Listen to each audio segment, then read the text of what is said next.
නමෝ තස් භගවතු අරහතෝ සම්මා සම්බුද්දස්ස නමෝ තස් භගවතු අරහතෝ සම්මා සම්බුද්දස්ස නමෝ තස් භගවතු අරහතෝ සම්මා සම්බුද්දස්ස ශ්‍රද්ධා සම්පන්න කාරුණික පින්නතුනි හැම කෙනෙක්ම උතුම් සද්ධර්ම ශ්‍රවණයට සූදානම් වන මොහොත ලෝතර සම්මා සම්බුදුරජාණන් වහන්සේ දුකින් මිදීම පිණිස දේශනා කළ ඒ උතුම් සද්ධර්මය අපි විවිධ පරයයන් ඔස්සේ සාකච්ඡා කරගෙන පැමිණෙන්නේ. පටිසම්භිදා මග්ග ප්‍රකරණයට අදාළව අප සාකච්ඡා කරන්නට යෙදුනේ ඒ භංගානුපස්සන ඥානය පිළිබඳව.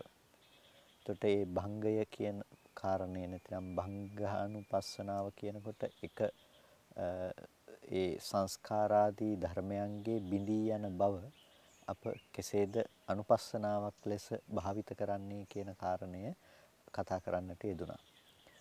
එහිදී අප ප්‍රධාන වශයෙන්ම උත්පාදයට වඩා භංගය අනුව තමන්ගේ නුවණ පැවැත්වීම පිළිබඳවයි කතා කරන්නට යෙදුනේ. භංගානුපස්සනා ඥානය අවසන දක්වාම අපි කතා කරලා එය සංක්ෂේපක ගාථා ධර්මයන් පිළිබඳවත් අප කෙටියෙන් සඳහන් කරන්නට යෙදුණා. ඉතින් සංස්කාර ධර්මයන්ගේ භංගය අනුව යම්කිසි කෙනෙක් තමන්ගේ මනස පවත්වනවා නම් ඒ සංස්කාර ධර්මයන්ගේ භංගය අනුව පවත්වන මනස නිසා තමයි ඒ සංස්කාර ධර්මයන්ගේ ආදීනවය කෙනෙකුට ප්‍රකට කරගන්නට පුළුවන්කම තිබෙන්නේ. ඒ භංගය අනුව තමන්ගේ නුවණ පැවැත්විය යුත්තේ ඒ ආදීනවය කියන දේ වඩාත් ප්‍රකට වන ආකාරයට. ඒ නිසා ඒ භංගානුපස්සනාව සිදුවීම පිළිබඳව භංගානුපස්සනාව සිදු කිරීම පිළිබඳව හොඳින් නුවණින් කල්පනා කරන්නට අවශ්‍යයි.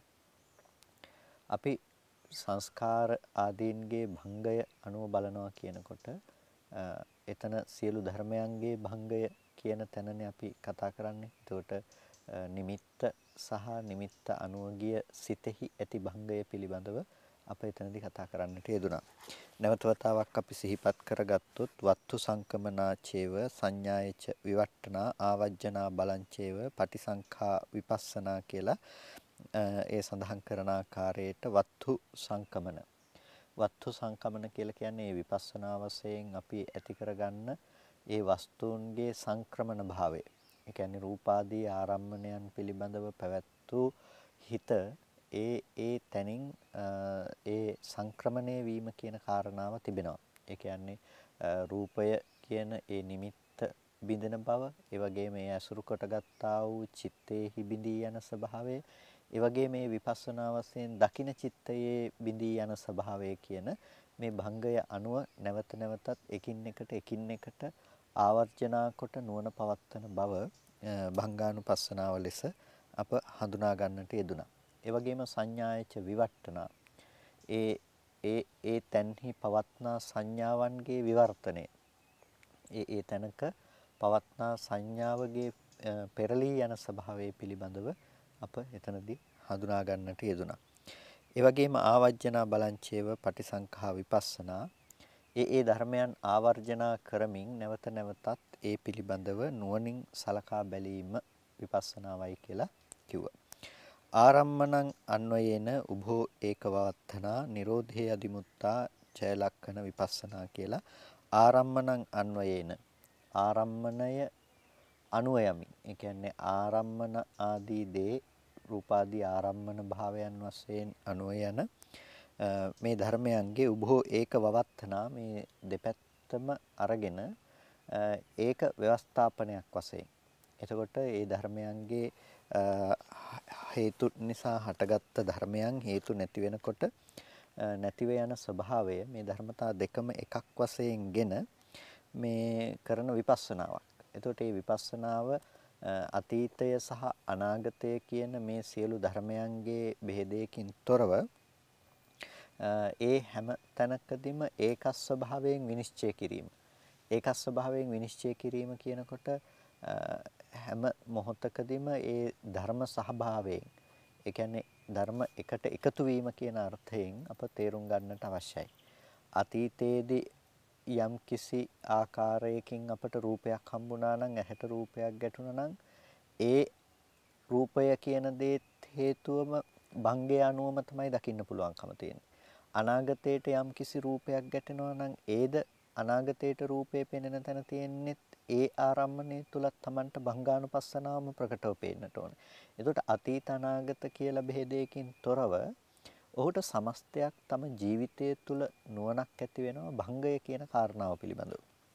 අන්න ඒ නිසා තමයි ආරම්මණං අන්වේන උභෝ ඒකවවත්තනා කියලා කිව්වේ මේ දෙපැත්තෙන්ම අරගෙන ඒක ව්‍යවස්ථාපනයක් විදිහට.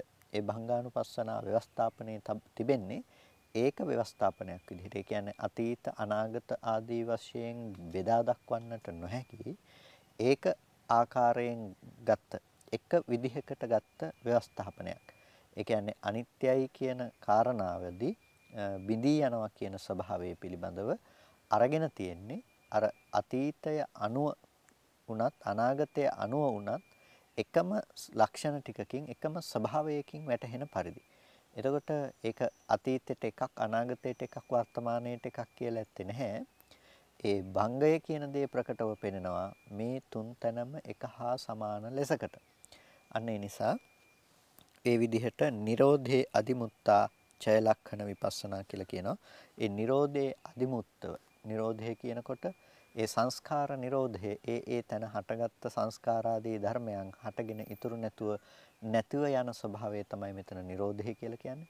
එතකොට මේ සංස්කාර නිරෝධයේහි බැසගත් නුවණක් ඇති කෙනෙකු විසින් වය ලක්ෂණ විපස්සනා ඒ සංස්කාරයන්ගේ වැය ලක්ෂණය පිළිබඳව නුවණින් සිදු කරනු ලබන සම්මර්ෂණය අපි කියනවා විපස්සනාවයි කියලා.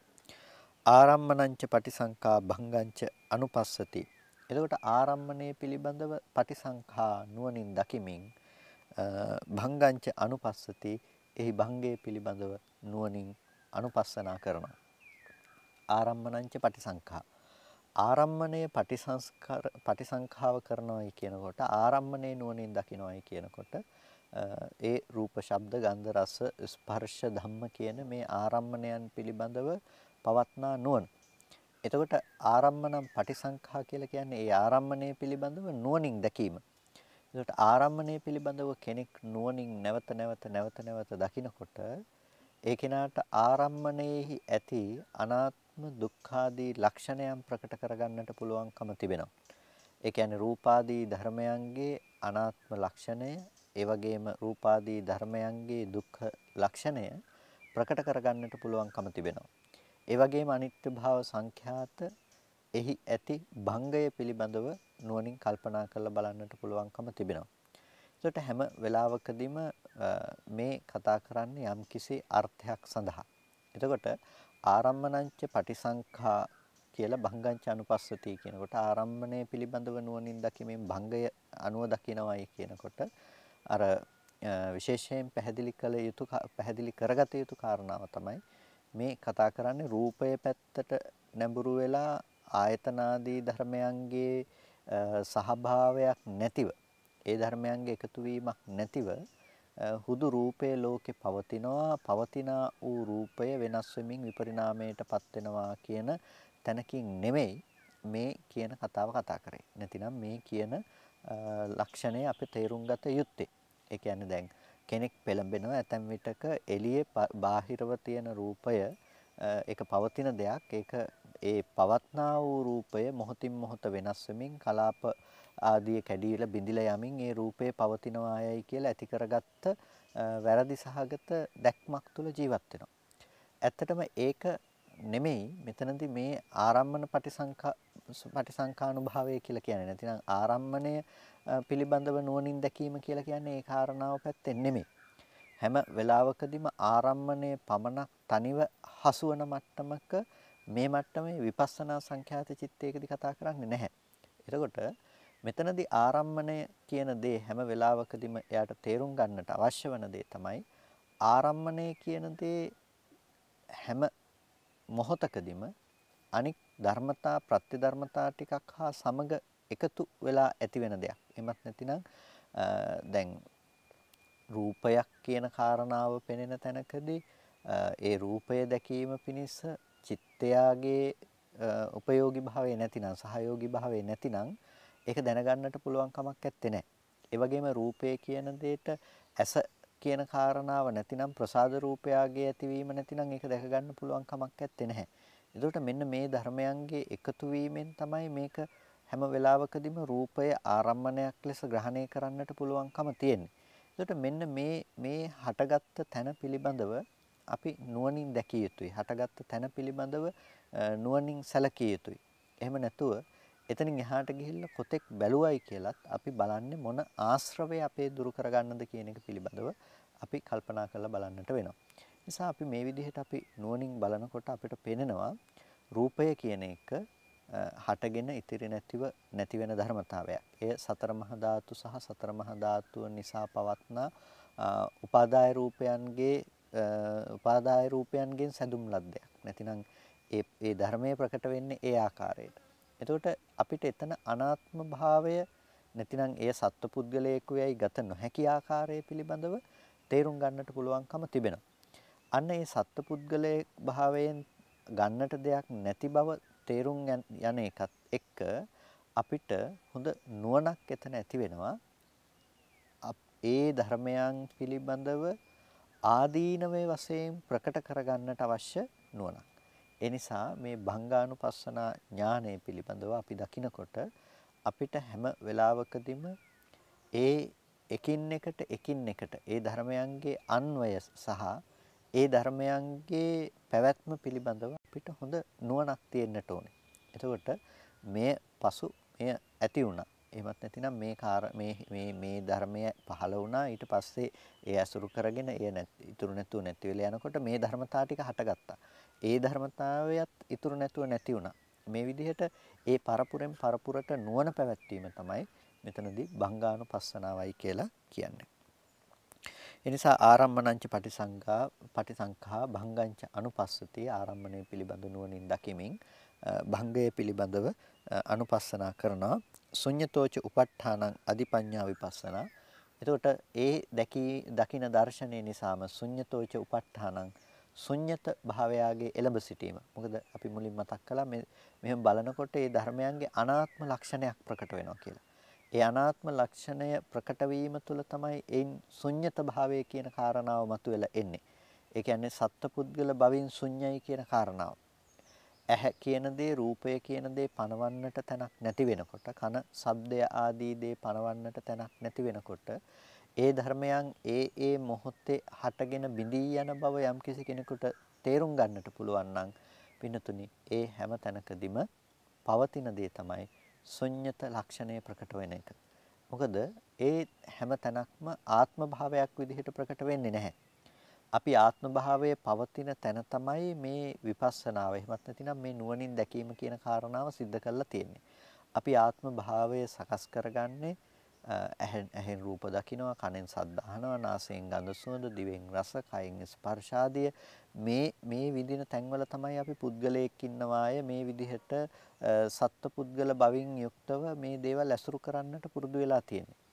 හැබැයි මේ ධර්මයන් පිළිබඳව අපි භංගය අනුව බලමින් වාසය කරනකොට ඒ භංගානුපස්සන ඥානය නිසා මොකද්ද වෙන්නේ?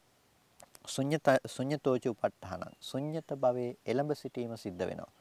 එතකොට ඒ සත්වපුද්ගල භවෙන් හිස් කියන මට්ටම සත්වේකුවේ පුද්ගලයෙකුවේ පණවන්නට තැනක් නැති බව අපට එතනදී ප්‍රකට කරගන්නට පුළුවන්කම තිබෙනවා. කුසලෝතිසු අනුපස්සනාසු චතස්සෝච විපස්සනාසු තයෝ උපට්ඨාන කුසලා නානා දිට්ඨිසු නකම්පති.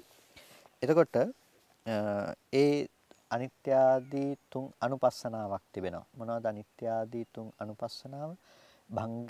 භංගය කියන කාරණාව හා සමග යන අනිත්‍යානුපස්සනාව, ඒ වගේම දුක්ඛානුපස්සනාව, අනාත්තානුපස්සනාවයි කියන තුන් ආකාරයේ ඒ කුසල සහගත අනුපස්සනාවන් අපිට දකින්න පුළුවන්කම තියෙනවා. අනිත්‍ය, දුක්ඛ, අනාත්ම. එතකොට චතස්සෝච විපස්සනාසු ඒ විපස්සනා හතරක් අපිට විපස්සනාවන් හතරක් දකින්න පුළුවන්කම තියෙනවා. නුවණින් දැකීම හතරක්. එතකොට නිබ්බිදානුපස්සනා, විරාගානුපස්සනා, නිරෝධානුපස්සනා, පටිනිස්සග්ගානුපස්සනා ආදී ලෙස අපට මානසිකාරයන් හතරක් හඳුනා ගන්නට පුළුවන්කම තිබෙනවා.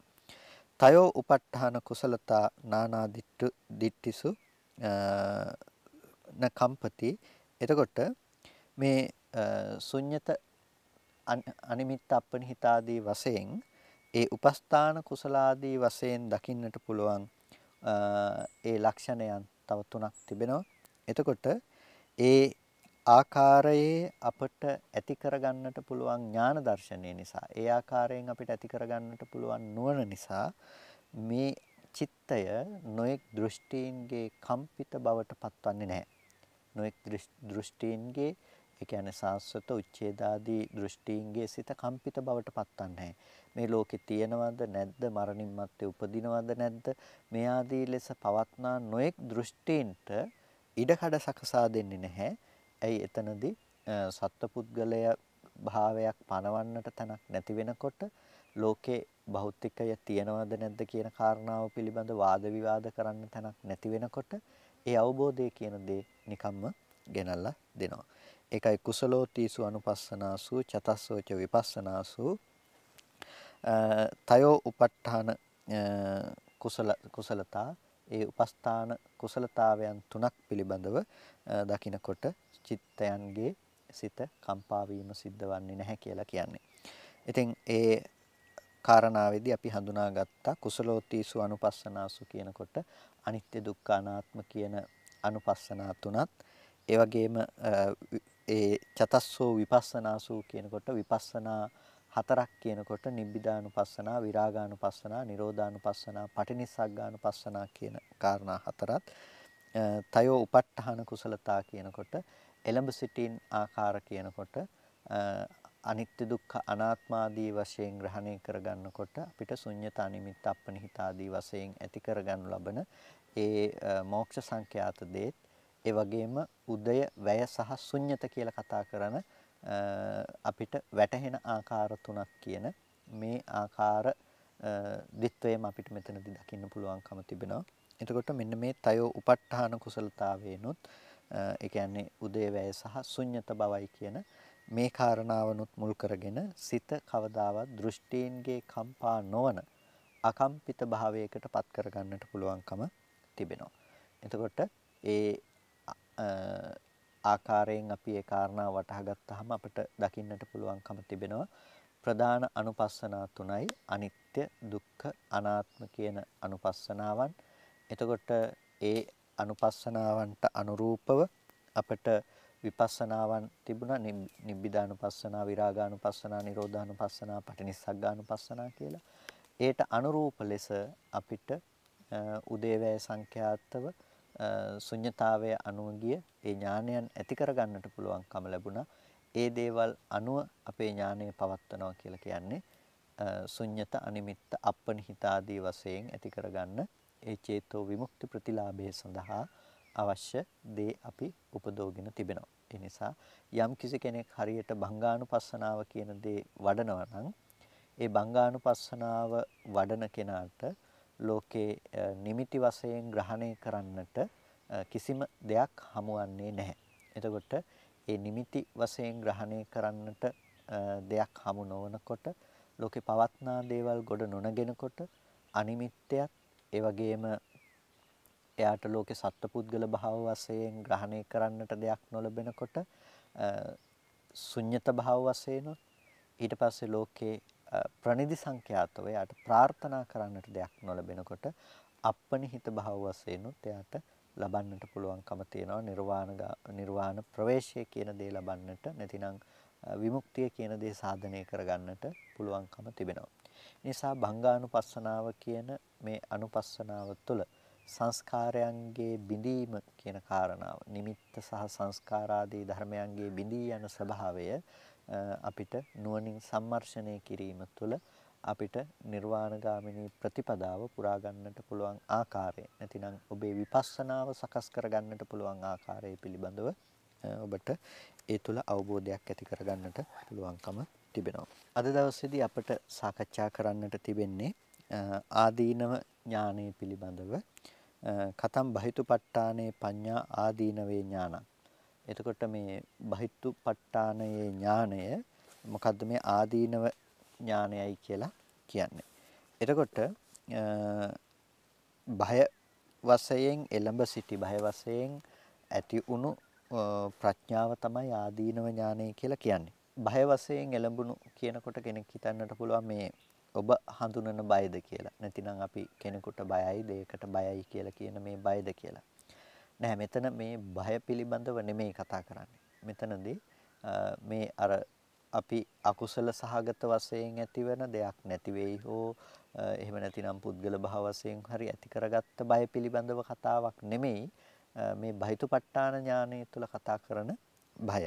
එහෙනම් මේ සංස්කාරාදී ධර්මයන්ගේ ලක්ෂණ වටහා ගන්න අයුරක් තමයි මේ බයයි කියලා කියන්නේ. හරියට නගරයකට පිවිසෙන කෙනෙක් නගරයට පිවිසෙනකොට එයා දකිනවා පසෙක තිබෙන මහා ගිනි අඟුරු වලවල් කිහිපයක්.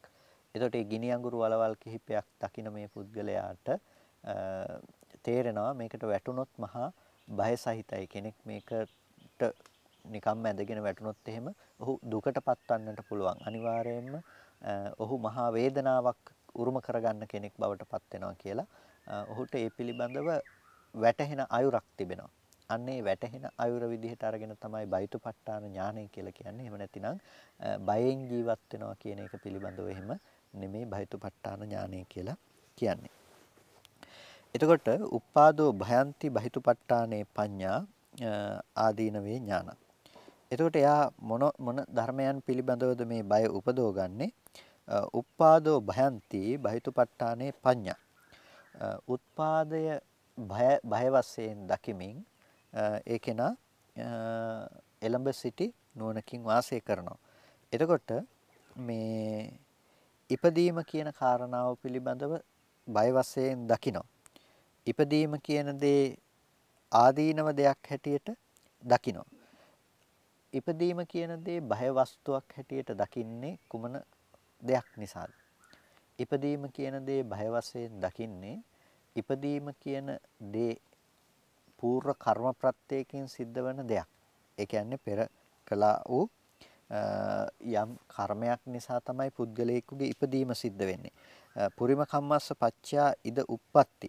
එතකොට උත්පාදයයි කියලා කියන්නේ පූර්ව කර්ම භවයේහි සිද්ධ කරගත්ත දේ නිසා ඉද උප්පත්තිය. මේ භවයේහි සිදු වුණ උත්පත්තිය කියන දේ. එතකොට මේ භවයේ සිද්ධ වුණ උත්පත්තිය බයක් හැටියට කෙනෙක් දකින්නේ ඇයි? ඒක කර්ම ප්‍රත්‍යයෙන් හටගත්ත දෙයක් නම් කර්මක්ෂය වීමෙන් මේක නැති වෙලා යන දෙයක්. ඒක අපිට ඕන විදිහට තියාගන්න පුළුවන් දෙයක් නෙවෙයි. එතකොට මේ උත්පාදයේම බය සහිත වූවක්. මොකද ඒක කර්මය නිසා සකස් වෙච්ච දෙයක්. කර්මය අපට නතර කරන්නට පුළුවන් කමක් තිබුණ හෝ ඒ කර්මය අපට විපාක දෙන්න එපා කියලා හිතලා ඒ දේ වළක්වා ගන්නට පුළුවන් කමක් තිබුණ දෙයක් නෙමෙයි. එතකොට ඒ සිද්ධ කරපු කර්මයට විපාකයක් විදිහට තමයි පූර්ව කර්ම භවයට විපාකයක් විදිහට තමයි මේ ජීවිතයේ උත්පාදේ කියන දේ සිද්ධ වුනේ. එතකොට අන්න ඒ උත්පාදය අවශ්‍ය විදිහට නොපවතින දෙයක්.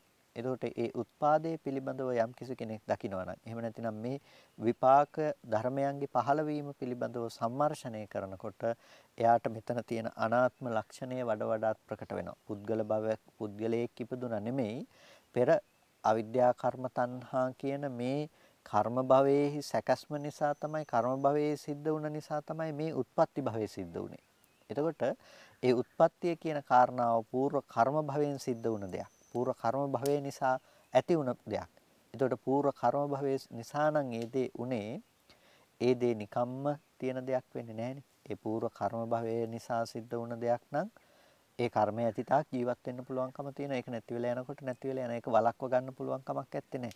එතකොට ඒ කර්මය නිසා සිදු වුණ උත්පත්තිය කෙනෙකුගේ වෙනකොට, පුද්ගලයෙකුගේ වෙනකොට අන්න අපිට මම නැති වෙන දුක, මම මැරෙන දුක විඳින්න පුළුවන්කම තිබෙනවා. ඒක කෙනෙක් මම වෙලා තියෙනකොට, ඒ කර්මය නිසා ඉපදුණු ධර්මතා ටික පුද්ගලයෙක්ගේ වෙලා තියෙනකොට අන්න පුද්ගලයෙකුට එන දුක් විඳින්න පුළුවන්කම තිබෙනවා. ඒ නිසා අපිට මේ කාරණාව පිළිබඳ හොඳ නුවණක් පවත්වන්නට අවශ්‍යයි.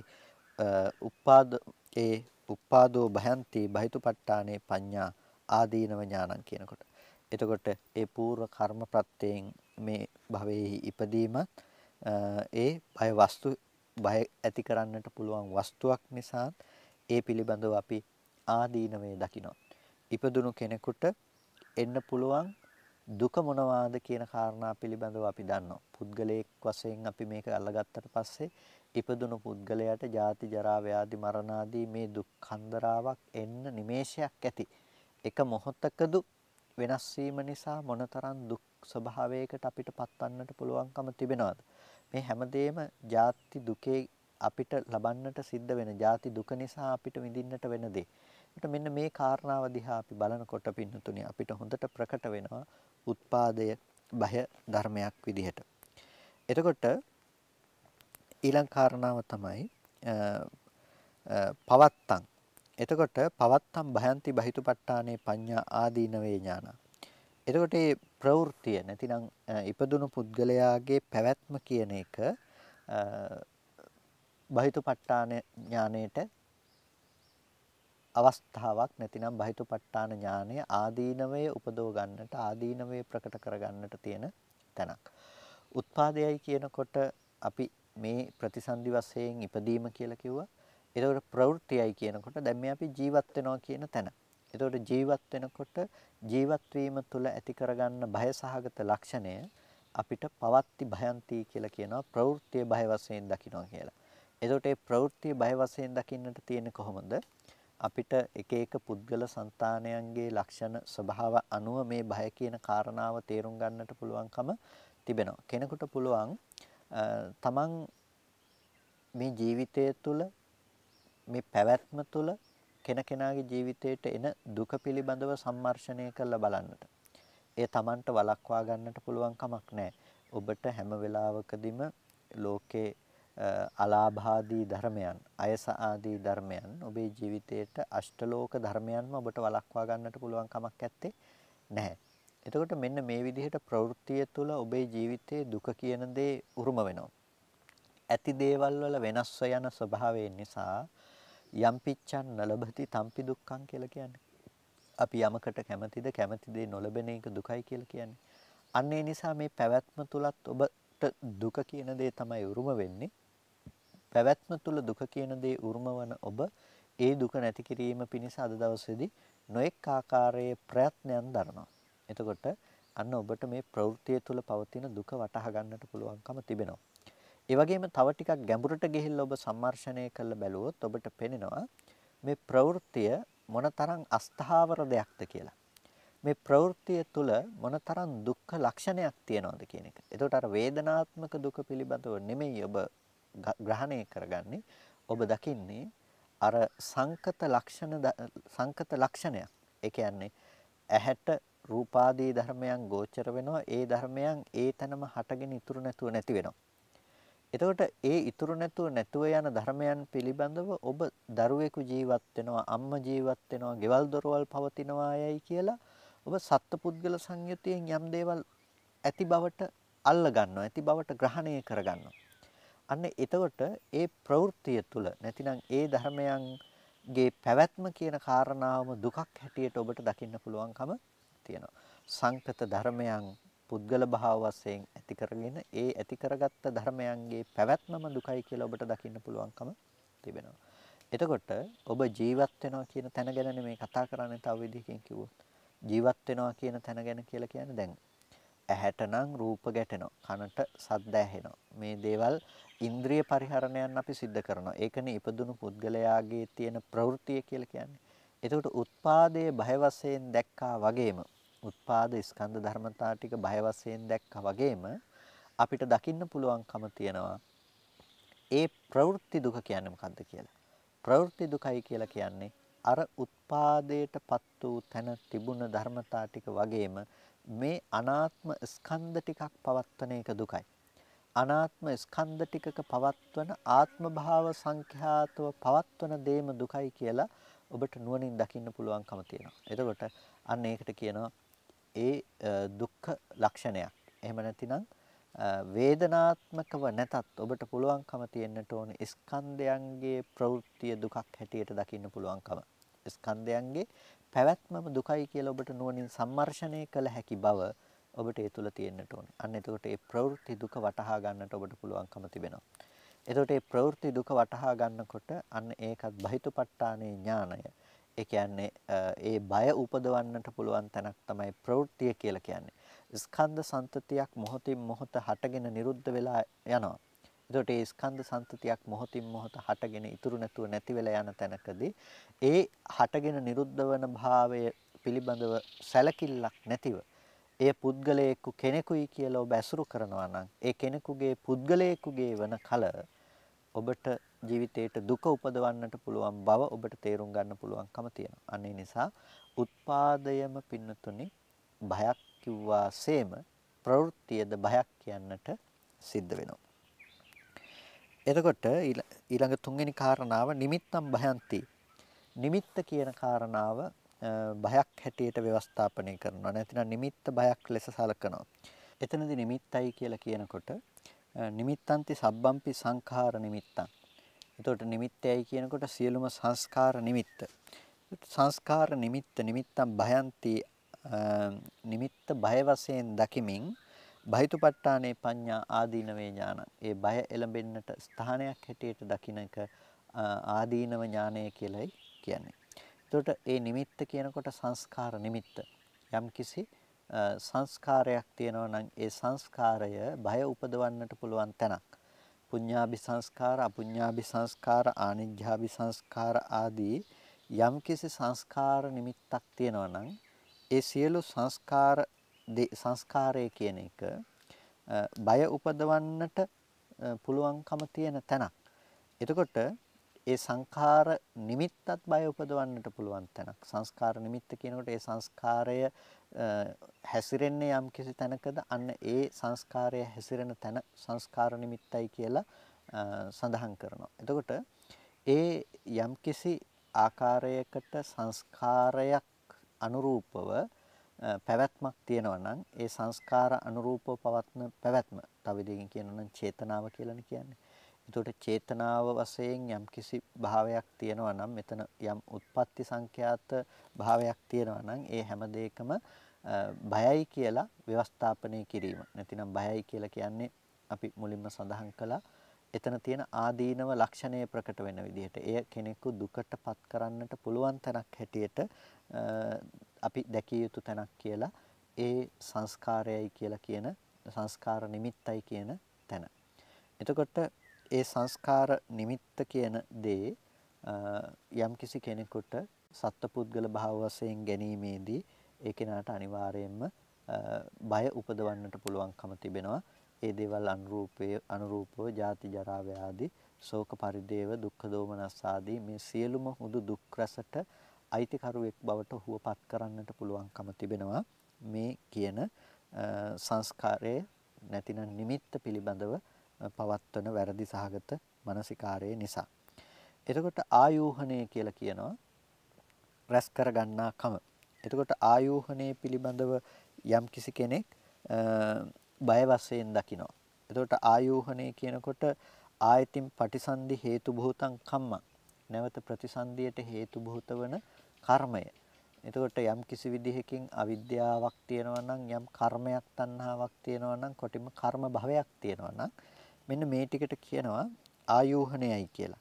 එතකොට මේ ආයෝහණය කියලා අපි යම් ආකාරයකින් දැන් ඉන්ද්‍රිය අනුරූපව ඇතිවන අරමුණු පිළිබඳව අපි කුසල ධර්මයන් රැස් කරනවා නම් අන්න ඒ රැස් කරන කුසල ධර්මයන් ඇහැට පේන රූපයක් පෙනෙනකොට ඒ රූපය ප්‍රිය ස්වභාව වශයෙන් අරගෙන ප්‍රිය වශයෙන් පෙනෙන රූපේහි ඇලීමක් අප්‍රියමනාප වශයෙන් දකින රූපේහි යම් ගැටීමක් ඇති කර ගන්නවා නම් අන්න ඒ කැමැති අකමැති විදිහට අපි ඇති කරගනු ලබන ඒ කර්මක්ෂේත්‍රය තමයි මෙතනදී කියන්නේ. ඒ කර්මක්ෂේත්‍රය යම් ආකාරයකට අපි පවත්වනවා නම් ඒක බය වශයෙන් දකිනවා. හේතුව අනාගතයට ප්‍රතිසන්දි විපාක ගෙනල්ලා දෙන්න පුළුවන්කම ඒ හැම තැනකදීම තියෙනවා. ඒක මනුස්ස ලෝකවල, තිරිසන් ලෝකවල, പ്രേත ලෝකවල, ඒ වගේම මහා නරකයේහි ඒ ඕනෑම තැනක ප්‍රතිසන්දි ගෙනල්ලා දෙන්නට පුළුවන්කම තිබෙනවා කෙනෙකුට.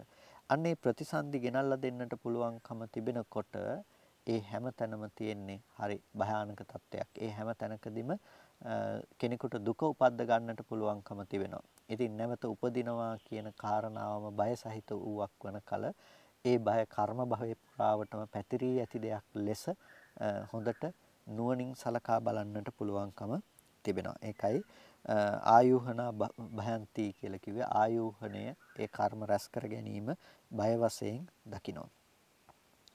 ඒ වගේම පටිසන්ධි භයන්ති ප්‍රතිසන්ධිය බය වශයෙන් දකිමින් බහිතුපට්ඨානේ පඤ්ඤා ආදීනවේ ඥානං ඒක බය උපදින්නට තැනක් හැටියට දකින්න එක ආදීනවේ ඥානය කියලා කියනවා.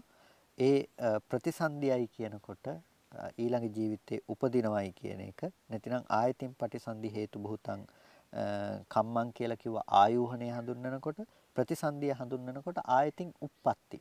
එතකොට ආයතින් උපපත්ති කියනකොට නැවත උපප්‍රාප්තියක් තියෙනවා නැවත තව භවයකට පැමිණීමක් තියෙනවා නම් ස්කන්ධ පරම්පරාවක් නැවත උරුම කර ගැනීමක් තියෙනවා නම් අන්න ඒකට තමයි පටිසන්ධියයි කියලා කිව්වේ. එතකොට යම් ප්‍රතිසන්ධි සංඛ්‍යාත දේ බය වශයෙන් දකින්න නැවත උපදිනවා කියන එකම බය සහිත වූවක් කොට නුවණින් සලකා බලන කෙනාට වටහා ගන්නට පුළුවන්කම තිබෙනවා. එතකොට මේ ප්‍රතිසන්ධියේ මේ විදිහට බය සහිත වූවක් ලෙස දකිනවා වගේම ගතිය කියන දේත්. එතකොට යාය ගතියාසා පටිසන්ධි හෝති. ප්‍රතිසන්ධියට හේතු වෙන්නේ යම්කිසි ගතියක්. මරණාසන්න මොහොතේදී යම්කිසි කෙනෙකුට ඇතිවන ගති නිමිති අනුව තමයි ඊළඟ උත්පත්තිය පිළිබඳව තීරණය වන්නේ. එතකොට ඒ ගති නිමිති අනුව තීරණය වනවා නම් ඒ ගතිය කියන කාරණාවම බය සහිත වූවක් ලෙස නුවණින් සලකා බැලීම තමයි ගතියයි කියලා මෙතනදී හඳුන්වන්නේ. ඒ ගතියට අනුරූපව ප්‍රතිසන්දිය සිද්ධ වෙන නිසා. එතකොට නිබ්බත්ති කියලා කියනවා ස්කන්ධයන්ගේ හට ගැනීම කියන එක. කන්දානං නිබ්බත්තන. ස්කන්ධයන්ගේ හට ගැනීම කියන එකත් කෙනෙකු භය වශයෙන් සලකනවා. ඒ වගේම උපපත්තීති උපප්‍රාප්තියයි කියලා කියනවා නැවත පැමිණීම කියන එක. එතකොට උපපත්ති කියනකොට සමාපන්නස්සවා uppannස්සවාති එවං උත්තා විපාකප්පවත්ති සමවැදුන කෙනාගේ හෝ නැවත ප්‍රතිසන්දි වශයෙන් උපදින කෙනාගේ පවත්නා ඒ විපාක ධර්මතා ටිකට කියනවා උපප්‍රාප්තියයි කියලා. එහෙමත් නැතිනම් ඒකට පැමිණීමයි කියලා. අන්න ඒකත් බය වශයෙන් කෙනෙක් දකිනවා.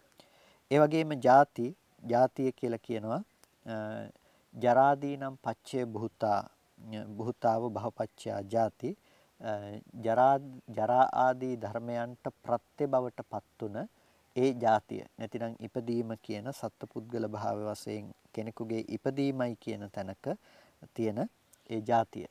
ඒ වගේම ජරාව වයසට යෑම කියන කාරණාව බය වශයෙන් දකිනවා. ඊට පස්සේ ශෝකය ඥාති බේසනාදී ධර්මයන්ගෙන් ස්පර්ශ කරන ලදුව ඇති කරගනු ලබන ශෝකය. පරිදේවයයි කියලා කියනවා හඬීම සහ ඒ වැළපීම. උපායාස.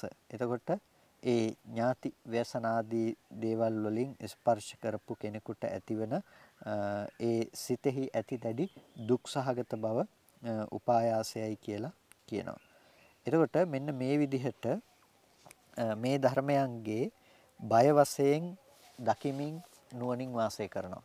එතකොට මේ ආකාරයට මේ ගති ටික පිළිබඳව යම් කෙනෙක් නුවණින් සලකා බලනවා නම් මේ ඕනෑම තැනක බය වශයෙන් දැකීමෙන් වාසය කරනවා. දැන් මේ එකින් එකට මේ ඔක්කොම පිළිබඳව නොවෙන්න පුළුවන්. නමුත් එක ධර්මයක් පිළිබඳව අරගෙන උත්පාදයේ පිළිබඳව වෙන්න පුළුවන්, ප්‍රවෘත්තිය පිළිබඳව වෙන්න පුළුවන්, නිමිත්ත පිළිබඳව වෙන්න පුළුවන්.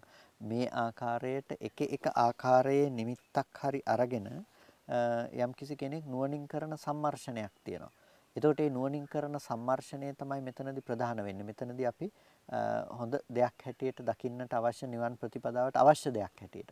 එතකොට අන්න ඒ දේ පිළිබඳව එයා භය වශයෙන් දකිමින් ඒ දේෙන් ලැබෙන දේ කෙනෙකු එතනින් දුක උපදවා ගන්නට පුළුවන් ආකාරයක් විදිහට ඔහු කරන නුවණින් කරන සම්මර්ෂණයක් වගේ. ඒ කියන්නේ දැන් උලක් දැකලා මේ උල දකින්න කෙනාට බයක් උපදින්නේ නැහැ. හැබැයි ඔහු නුවණින් දකිනවා මේක කාගේ හරි ඇනුනොත් මේ විදිහේ වේදනාවකට ඔහු පත්වන්නට පුළුවන්. මේ විදිහේ දුක්ඛදායක බවකට කෙනෙක්පත් වෙන්නට පුළුවන් මේ උල තියනවා නම් මෙන්න මේ විදිහට කෙනෙකුට නුවණින් කල්පනා කරලා බලන්න පුළුවන්කම තියෙනවා.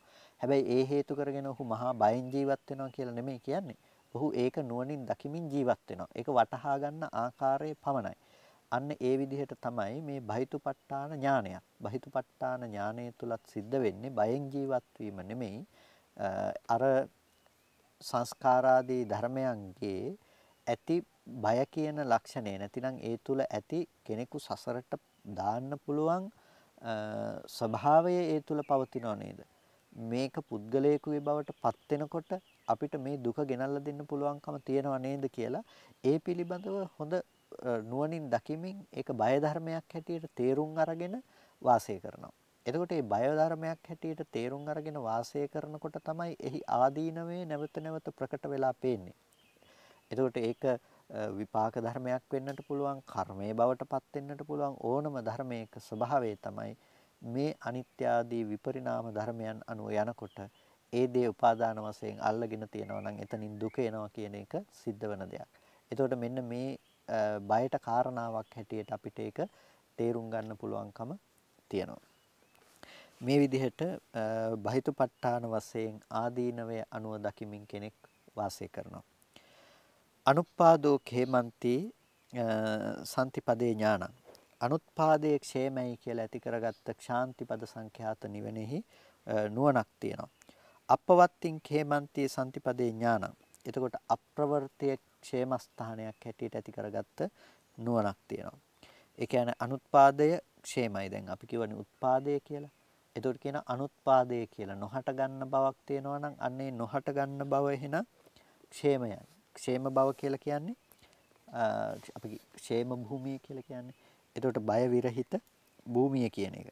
එතකොට මේ බය විරහිත භූමිය කියන එක නිවනට කියන තව නමක්නේ. එතකොට අනුපාදෝ khේමන්ති. අනුත්පාදේ කියලා කියන්නේ නිවන. එතකොට සම්තිපදේ ඥානං සම්තිපද කියන වචනයත් නිර්වාණය හැඳින්වීම සඳහා භාවිත වන පర్యాయ පදයක්. එතකොට අනුත්පාදයේ ക്ഷേමයි. උත්පාදයේ බය සහිතයි. මේ ධර්මයන්ගේ නැවත නැවත හටගන්න බව තිබෙනවා නම් ඒ නැවත නැවත හටගන්න බව කියන එක බය සහිත වූවක්. හැබැයි අනුත්පාද බවක් තියෙනවා නම් මේ ධර්මයන් නැවත හටගන්නේ නැති බවක් තියෙනවා නම් අනුත්පාදේම ക്ഷേමයි කියලා එයා නිවන පිළිබඳව ඇති කරගත්ත ප්‍රසාදයකින් නිවන පිළිබඳව එයා අවබෝධයකින් ඒ නිර්වාණ අවබෝධය සඳහා කටයුතු කරන්නෙක් බවට පත් වෙනවා. ඔහුට නුවණක් පවතිනවා. උත්පාදේ දුක් සහිතයි. අනුත්පාදේ කියන දේ ക്ഷേමස්ථානයයි කියලා නුවණක් පවතිනවා.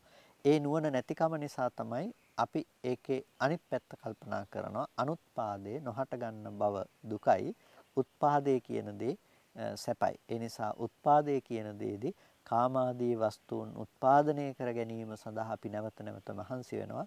හැබැයි අනුත්පාදයේ ക്ഷേමය වෙන ආකාරය පිළිබඳව අපිට නුවණක් ඇත්තේ නැහැ. නමුත් අපි තේරුම් ගත යුතු දේ තමයි අනුත්පාදයේහි ඇති ക്ഷേම භාවය. නැවත නැවත ස්කන්ධ පරම්පරාවක් ඇති කරගන්න කමේ තියෙන බය සහිත බව තේරුම් අරගෙන ඒ ස්කන්ධ ධර්මයන්ගේ පරම්පරාවක් නැවත නොහට ගන්න බවට යනවා නම් එයම ക്ഷേමස්ථානයයි කියලා අපිට දකින්නට සිද්ධ වෙනවා. එතකොට මේ විදිහටම අපවත්තින් khේමන්ති ප්‍රවෘත්තිය මේ ධර්මයන්ගේ යම් පැවැත්මක් තියෙනවා නම් මේ පැවැත්ම සංඛ්‍යාත දේ බයට කාරණාවක්. හැබැයි මේ ධර්මයන්ගේ පැවැත්ම හම්බ වෙන්නේ නැත්නම් ඒ අප්‍රවෘත්තිය නොපැවැත්ම කියන කාරණාවම ക്ഷേමයි කියලා අපිට නුවණින් දකින්නට වෙනවා. එතකොට නුවණින් දකින්න පුළුවන් කමක් තියෙනවා නම් ඒක ප්‍රඥාවක්. ඒ වගේම අපි අනුපායාසෝ කියලා කිව්වා. යම් කිසි විදිහකින් යම් කිසි කෙනෙකුට උපායාසයක් තියෙනවා නම් උපායාස නැති අනුපායාස භවම ക്ഷേමයි. ඒ වගේම උප්පාදෝ භයං අනුප්පාදෝ කේමන්ති සම්තිපදේ ඥානං පවත්තම් භයං අපවත්තම් කේමන්ති මේ දෙකම එකතු කරලා නැවත උප්පාදෝ භයං අනුප්පාදෝ කේමං උත්පාදේ බයයි අනුත්පාදේ ക്ഷേමයි කියලා මේ විදිහට ඇති කරගනු ලබන නුවණක් තියෙනවා. එතකොට දැන් අර කාරණා ටිකේම අනිත් පැත්තට අපිට බෙදා දැක්වීම නෙමේ සිද්ධ කළේ. එතකොට උත්පාදේ කියනකොට අනුත්පාදේ ගැන කතා කළා. ඊට පස්සේ ප්‍රවෘත්තිය කියනකොට අප්‍රවෘත්තිය පිළිබඳව කතා කළා. එතකොට මේ යම් කිසි කෙනෙකුට නිමිත්තයි කියනකොට අනිමිත්ත භාවය කතා කරනවා. ආයෝහනයි කියනකොට අනායෝහන භාවය මේ ക്ഷേමස්ථානයේ හැටියට කතා කරනවා. මේ විදිහට යම්කිසි ආකාරයකට මේ ධර්මයන්ගේම අනිත් පැත්තත් අරගෙන දෙකම එකට යමින් නැවත කතා කරනවා. මේ කියන්නේ මේ බෙදා දැක්වීම සිද්ධ කරන්න පින්නතුනේ මේ සම්මර්ෂණ පහසුව සඳහා. එමත් නැතිනම් මේ විදිහට මේ දෙකම එකට අරගෙන සම්මර්ෂණය කරන්නත් පුළුවන්. කෙනෙකුට දැන් උත්පාදේ අනුව විතරක් සම්මර්ෂණය කරන්නත් පුළුවන්. අනුත්පාදේ අනුව සම්මර්ෂණය කරන්නත් පුළුවන්. උත්පාද අනුත්පාද කියන මේ ද්විත්වය පිළිබඳවම සම්මර්ෂණය කරන්න පුළුවන්කමත් තිබෙනවා. මෙන්න මේ විදිහට නුවණින් දකින්නට පුළුවන්කම තියෙනවා. එතකොට අනුපාදෝ සුඛන්තිය අනුත්පාදේහි ඇති සැපසහගත ස්වභාවයේ ക്ഷേමසහගත ස්වභාවය දකින්නට පුළුවන්කම තියෙනවා. උත්පාදේ සාමිසයි උත්පාදේ කියන එක කෙලසුන්ගෙන් ඇසුරු වෙන්න පුළුවන්කම තියෙනවා. අනුත්පාදේ निराමිසයි මේ ආකාරයට ඒ නිර්වාණයෙහි පවත්නා ශාන්තිකර ස්වභාවය සහ අනිකුත් ධර්මයන්ගේ ඇති අශාන්තිකර ස්වභාවය කෙනෙකුට නුවණින් දකින්නට පුළුවන්කම තියෙනවා. මේ විදිහට උප්පාදෝ සංඛාරාති බහිතුපට්ඨානේ පඤ්ඤා ආදීනවේ ඥානං. උත්පාදේ කියන එක කෙනෙක් සංස්කාර වශයෙන් දකිනවා. උත්පාදේ කියන එක සංස්කාර වශයෙන් දකිනවා. එතකොට මේ ප්‍රවෘත්ති ආදී මේ සියලුම තැන් සංස්කාරයයි කියලා දකිනවා. උත්පාදේ ප්‍රවෘත්ති ආදී මේ සියලු ධර්මයන් සංස්කාරයයි කියලා දකිනවා. එතකොට උත්පාදේ ප්‍රවෘත්ති ආදී මේ සියලු ධර්මයන් සංස්කාරයයි කියලා දකිනකොට ඒ ධර්මයන් කෙරෙහි නැවත නැවතත් පතිත වන වැරදි සහගත සංඥා මනසිකාරයන් හැසිරෙන්නට නොදී ඒ ධර්මයන්ගෙන් හිත නිදහස් කරගන්නට මුදවා ගන්නට පුළුවන්කම තිබෙනවා. මේ විදිහට අනුපාදෝ නිබ්බානන්ති සම්තිපදේ ඥානං අනුත්පාදේ නිර්වාණයයි කියලා දකිනවා. උත්පාදේ කර්ම සංඛ්‍යාත සංස්කාරය වෙනකොට අනුත්පාදේ නිර්වාණයයි කියලා නුවණින් දකිමින් වාසය කරනවා. මේ ආකාරයට නැවත නැවත මෙනෙහි කිරීමක් තියෙනවා නම් ඒකට කියනවා බහිතුපට්ඨාන ඥානය කියලා. එතකොට ඒ බහිතුපට්ඨාන ඥානයේදී මේ ස්ථාන මේ තැන් බය උපදවන්නට ඇති තැනක් ලෙස නුවණින් දැකීමක් ගැනයි කතා කරන්නේ. උප්පාදංච පවත්තංච නිමිත්තං දුක්ඛන්ති පස්සති. උත්පාදයක් තියෙනවා නම් ප්‍රවෘත්තියක් තියෙනවා නම් නිමිත්තක් තියෙනවා නම් මේ සියලුම දේ දුක්ඛන්ති පස්සති දුකයි කියලා දකිනවා. ආයෝහණං පටිසන්ධින් ඥානං ආදීනවේ ඉදං. ආයෝහණයක් ප්‍රතිසන්ධියක් තියෙනවා නම් මේ සියල්ලම පිළිබඳව දකින එක ආදීනවේ ඥානය. එතකොට ආදීනව ඥානයේ දකින ප්‍රධාන පස්තනක් තියෙනවා. ඒ තමයි උත්පාදය, ප්‍රවෘත්තිය, නිමිත්ත සහ ආයෝහණය ප්‍රතිසන්ධිය කියන මේ පහ. එතකොට උත්පාදය, ප්‍රවෘත්තිය, නිමිත්ත, ආයෝහන, පටිසන්ධි. උත්පාද, ප්‍රවෘත්ති, නිමිත්ත, ආයෝහන, ප්‍රතිසන්ධි කියන මෙන්න මේ කොටස් පහ පිළිබඳව යම් කිසි කෙනෙක් සම්මර්ෂණය කරනවා නම් ඒ සම්මර්ෂණය කරන එකට කියනවා ආදීනව ඥානය කියලා. එතකොට ඔබට පුළුවන්කම තියෙන්නට ඕනේ ප්‍රධාන වශයෙන් කොටස් පහක් පිළිබඳව මේ නුවණ පවත්වන්න. එතකොට උත්පාදය ඉපදීම පිළිබඳව, ඒ වගේම ප්‍රවෘත්තිය පැවැත්ම පිළිබඳව, ඊට පස්සේ නිමිත්ත ඒ සංස්කාර නිමිත්ත පිළිබඳව, ඒ වගේම ආයෝහණය කර්ම රැස් කර ගැනීම පිළිබඳව, ඊට පස්සේ ප්‍රතිසන්දිය මේ ප්‍රතිසන්දිය පිළිබඳව. එතකොට මේ ධර්මතා පහ පිළිබඳව ඔබට නුවණින් සම්මර්ෂණය කිරීමක් තියෙනවා නම් මේක තමයි ආදීනවේ ඥානය කියලා කියන්නේ. එතකොට ඒ හැම තැනකම දුක් සහගත ලක්ෂණය දුක උපදින්නට පුළුවන්කම පිළිබඳව නුවණින් බලන කම ආදීනව ඥානය. අනුපාදං අපවත්තං අනිමිත්තං සුඛන්තිච අනායෝහං අපපටිසන්ධින් ඥානං සම්තිපදේයිද. එතකොට නිවන පිළිබඳව ඔහුට ආකාර පහකින් වැටහීමක් ඇති වෙනවා. අනුත්පාදය, අප්‍රවෘත්තිය, අනිමිත්ත බව, අනායෝහන බව, අපපටිසන්ධි භාවය කියන ආකාර විදිහට ඔහුට වටහා ගන්නට පුළුවන්කම තිබෙනවා. එතකොට පස් ආකාරයකට ආදීනවේ ඥානය පහළ වෙනකොට ඒ ආදීනවයෙන් මිදී ලබන නිර්වාණය පිළිබඳව ඔහුට ඒ පස් ආකාරයකටම තේරුම් ගන්නට පුළුවන්කම තියෙනවා. ඉදං ආදීනවේ ඥානං පංචඨානේසු ජායති පංචඨානේ සම්තිපදේ දස ඥානේ පජානාති. එතකොට ආදීනවේ අනුව බලන ඥාන පහයි, නිර්වාණය අනුව නැතිනම් නිවන අනුව ඇති කරගන්න නුවණවල් පහයි කියන මෙන්න මේ දස ඥානයක් පිළිබඳව තමයි මෙතනදී කතා කරන්නේ. එතකොට මේ ද්විඤ්ඤාණානං කුසලතා මේ දෙආකාර ඥානයේ කුසලතාවයෙන් නානා දිට්ඨිසු න කම්පති නොඑක ආකාර දෘෂ්ටීන්ගේ කම්පිත භාවයකට පත්වන්නේ නැහැ. එතකොට ප්‍රධාන ලෙසම ඔබ තේරුම් ගත යුතු දෙයක් තමයි මේ උත්පාදේ කියන එක දුකක් වෙන්නේ කොහොමද? ප්‍රවෘත්තිය දුකක් උනේ කොහොමද? ඊට පස්සේ නිමිත්ත දුකක් බවට පත් උනේ කොහොමද? ආයෝහණේ දුකක් බවට පත් උනේ කොහොමද? පටිසන්ධි දුකක් බවට පත් උනේ කොහොමද? ඒකට මෙන්න මේ කාරණා පහ පිළිබඳව ඔබට මනා වටහා ගැනීමක් තියෙන්නට අවශ්‍යයි. උත්පාදේ කියන දේ දුකයි කියලා කිව්වේ බය උපදින්නට භයස්ථානයක් හැටියට කිව්වේ යම් හේතුවක් නිසා. ඒකට ඒ උත්පාදේ කියන දේ නැවත නැවත ප්‍රතිසන්දි සංඛ්‍යාත මේ ආත්ම භාවයට පැමිණීමක් තිබුණා නම් ඒ පැමිණීම් භාවයම දුක කියන කාරණාවට උරුමකම් කියපු දෙයක්. එතකොට මේ දුක කියන දේ ඉපදුණු පුද්ගලයාට අනිවාර්යෙන් විඳින්නට වෙන දෙයක්. ඒ ස්කන්ධාදී ධර්මයන්ගේ ඉපදීමත් දුක කියන දෙයට මූලික වන දෙයක් හැටියට දකිමින් උත්පාදේ කියන කාරණාව බය සහිත වූවක් කොට තේරුම් ගන්නට පුළුවන්කම තියෙනවා. ඒකයි උපාදෝ භයන්ති කියලා කිව්වේ. ඒ වගේම පවත්ති භයන්ති කියන එකේදී ප්‍රවෘත්තිය බය සහිත වශයෙන් ගන්නවා කියලා කිව්වා. ප්‍රවෘත්තිය යම් කිසි කෙනෙකුට බය සහිත වශයෙන් වැටහෙනවා නම් ස්කන්ධ ප්‍රවෘත්තිය සහ මේ ජීවිත ප්‍රවෘත්තිය කියන මේ දෙපැත්තෙන්ම මේ ප්‍රවෘත්තිය බය සහිත වූවක් කොට තේරුම් ගන්න පුළුවන්කම තිබුණා. නිමිත්ත භයන්ති කියනකොට සංඛාර නිමිත්ත කියන එක අපි කතා කළා. එතකොට ඒ සංඛාර නිමිත්ත කියනකොට මේ අපිට සංකතාදී මේ ධර්මයන් පිළිබඳව පවත්වන සංඛාර නිමිත්තම බය සහිත වූවක්. එතකොට මේ ධර්මයන්ම සත්පුද්ගල භවෙන් ඇති කරලා දෙන යම් සංස්කාර සහිත ලක්ෂණයක් තියෙනවා නම් සංස්කාර සහිත ස්වභාවයක් තියෙනවා නම් ඒ සංස්කාර සහිත ස්වභාවයෙන්ම බය සහිත වූවක් කොට අපිට තේරුම් ගන්නට පුළුවන්කම තිබෙනවා. ඊට පස්සේ ඒ සංස්කාරයේ බයක් හැටියට දකිනවා වගේම අපිට නිමිත්ත බයක් හැටියට ඒ කියන්නේ සංස්කාර නිමිත්ත බයක් හැටියට හොඳට තේරුම් ගන්නට පුළුවන් ඒ සංස්කාරයම තමයි අපි නිමිත්තයි කියලා කිව්වේ. ඒට හා අනුරූපව යන අනෙක් කාරණාව තමයි ආයෝහණය කියලා කියන්නේ. ආයෝහණය කියනකොට කුසල අකුසල වශයෙන් රැස් කරගන්න කර්ම රැස් කර ගැනීම. එතකොට ආයෝහණම් භයන්ති ආයෝහණයත් බයවන්නට තියෙන කාරණාවක්. මොකද අතීත හේතු සකස් කරගත්ත නිසා තමයි මේ ජීවිතේ ඉපදුනේ. එතකොට ඒක උත්පත්තිය. අතීත හේතු සකස් කරගත්ත නිසා සිද්ධ වුණ උත්පත්තිය. එතකොට ඒක Tamanට ඕන විදිහට මේ උත්පත්තිය තියාගන්න පුළුවන් කමක් තිබුණේ නැහැ. ඒක පුරාණ කර්ම ප්‍රත්‍යයෙන් හැටගත්ත දෙයක් නිසා.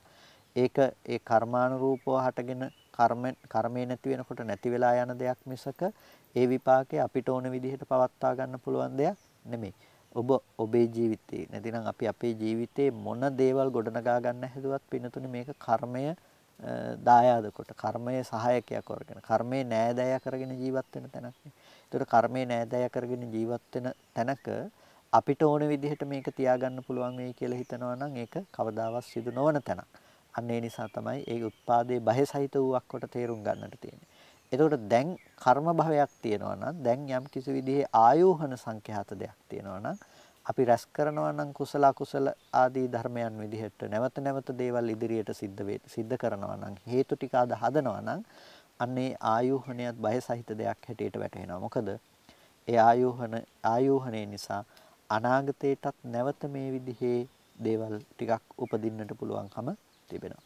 ඒකට ඒ නිසා ඒ කර්මයේ බය සහිත වූවක් කොට ඔහු තේරුම් ගන්නවා. ඒ වගේම පටිසන්ධි බය සහිතයි. ප්‍රතිසන්ධිය කියලා කියන්නේ නැවත උපදින බව. නැවත හටගන්න ප්‍රතිසන්ධි සංඛ්‍යාත දේ බය සහිත වූවක් කොට ඔහු තේරුම් ගන්නවා. අන්න ඒ නිසා මෙන්න මේ පස් ස්ථානයක ඔහු පවත්වන නුවණක්.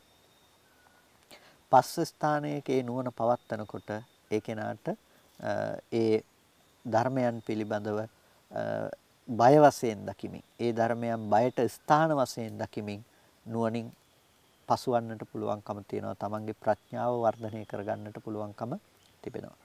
ඒ වගේම තමයි අනික් කාරණාව අපි අරගෙන බැලුවොත් නිර්වාණය අනුව යන එතකොට කාරණා පහක් තියෙනවා. උත්පාදයේ වගේම අනුත්පාදයක් තියෙනවා. ඒ කියන්නේ මතු අප්‍රතිසන්දි භාවයක්. ඒ කියන්නේ අනාගතේට හටගන්නේ නැහැ කියන බවක්.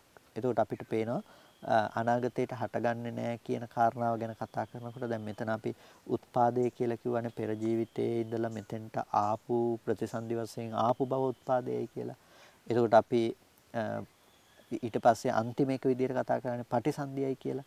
එතකොට නිවන පිළිබඳව කතා කරනකොට මේ නුවණවල් දෙකම එකතැනින් හසු කරගන්න නැතුව අපි දකිනවා කෙලෙස් භාව සංඛ්‍යාත පුද්ගල භවයේ අනුත්පාදේ කියන කාරණාවත් එක තැනකින් දකිනවා.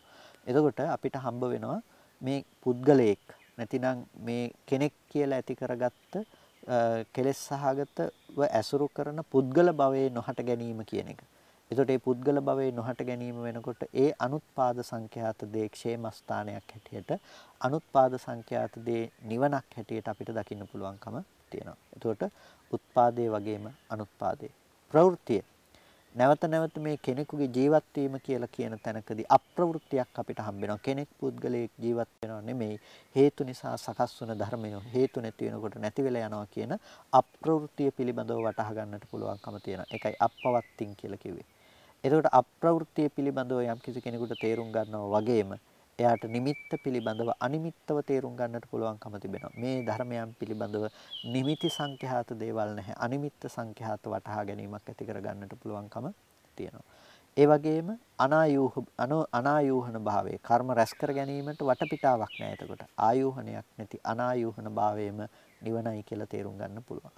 ඒ වගේම එතකොට ප්‍රතිසන්දියයි කියනකොට අපපටිසන්දි නිබ්බාන. අප්‍රතිසන්දිය තමයි නිර්වාණය කියන්නේ කියලා තේරුම් ගන්නට පුළුවන්කම තියෙනවා. එතකොට මේ බය උපදවන ස්ථාන පහක් සහ අභයස්ථාන, නිර්භයස්ථාන පහක් පිළිබඳව තැන් 10ක් පිළිබඳව පවත්නා නුවණක් තමයි මෙතනදී අපි කතා කරන්නේ. ඒ නිසා මේ බහිතුපට්ඨාන ඥානය පිළිබඳව අපිට සාමාන්‍ය සැකස්ම මෙහි පෙළ ගැස්ම පිළිබඳවයි අප මේ විදිහට සාකච්ඡා කරන්නට යෙදුනේ. අපි ඉදිරියේදීත් මේ බහිතුපට්ඨාන ඥානය පිළිබඳව තවදුරටත් විස්තරාත්මකව අපිට කතා කරන්න පුළුවන් ප්‍රදේශ වලින් අපි සාකච්ඡා කරමු.